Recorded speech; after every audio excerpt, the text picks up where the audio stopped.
Fuentes used to say, America first is inevitable, and people would scoff, right? And then the left made it inevitable. Think about what they did. They deplatformed the guy. They said, make your own technology, smart guy. So he did, right? So he makes his own streaming platform, right? Next thing in the headlines, Nazis making their own streaming platforms. Well, you told them to.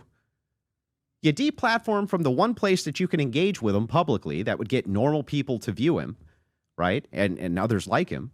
And you threw him off of that. And they went and they built their own platforms, not just him.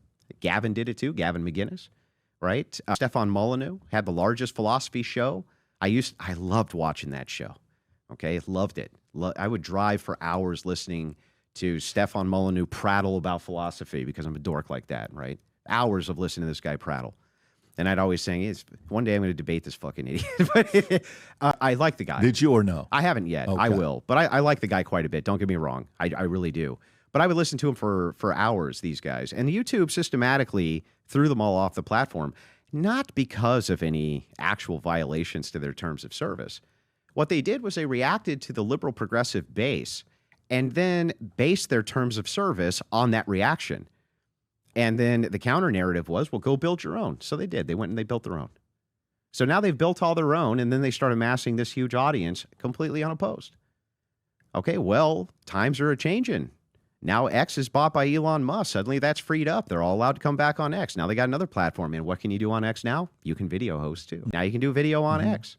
And they can't just nuke you anymore, right? So now the whole arena is opened up, right? And the backlash is ginormous. And it's like, all you got to do is go look in the mirror to see who's responsible for it, you dumb lefties. These stupid leftists did it. They did it all to themselves. Literally blew their feet on. What they did was they set their feet on fire to warm up their hands. That's what they did. Yeah, we're talking to a guy right before you came in, one of your biggest fans in the world who, Rob is laughing, but he says, all this stuff about feminism. I said, where do you think Andrew Tate came from? They created him. He didn't just all of a sudden start speaking this language that, misogynist, all this other stuff. No, they pushed men so much to try to make them feminine that guys are like, is there anybody out there that is an alpha that can just come and tell me the way it is? That's okay to be a man's man. Boom. Here shows up, and Andrew, next thing you know, becomes the, who he is, and everyone's like, oh, Andrew Tate is a problem. You created him. Kind of goes back to the point you're making. My name is Andrew Wilson, host of The Crucible. As you guys know, I'm a political analyst and a political satirist. If you want to talk directly with me, as many of my audience have requested that they be able to do, I've been able to carve out a system on this platform, Connect, in order to do that with you. That's on Connect. You can ask me whatever questions that you want. We can talk debate. We can talk strategy. We can talk about basically whatever it is that you've been wanting to talk with me about. And I hope to see all of you there. But I want to ask you, what is more dangerous to America? Progressive ideology or the casual approach you take with, Muslims that are coming to you who are not willing to assimilate, and they want to convert this into what they believe in? Long term, what's a bigger threat to you? Well, those two threats are intertwined.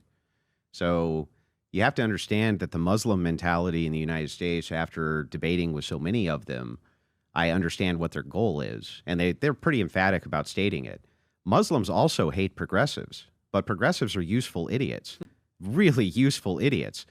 Essentially, what Muslims do is they'll vote Democrat and they'll vote for leftist policies. They'll do whatever they need to do because leftists continue to open up the immigration trail for more Muslims to come in.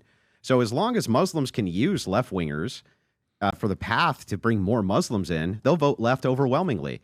But you see them locally do exactly the opposite, which is amazingly fun to watch. So locally, they'll be like, no gays in school, right? Yep. No this, no women doing this, none of this degeneracy, right? We won't allow any of that. But then they vote for leftist politicians, and you're like, why would you do that? Well, it's because the leftist politicians are opening up the pathways for citizenship for more Muslims to come in.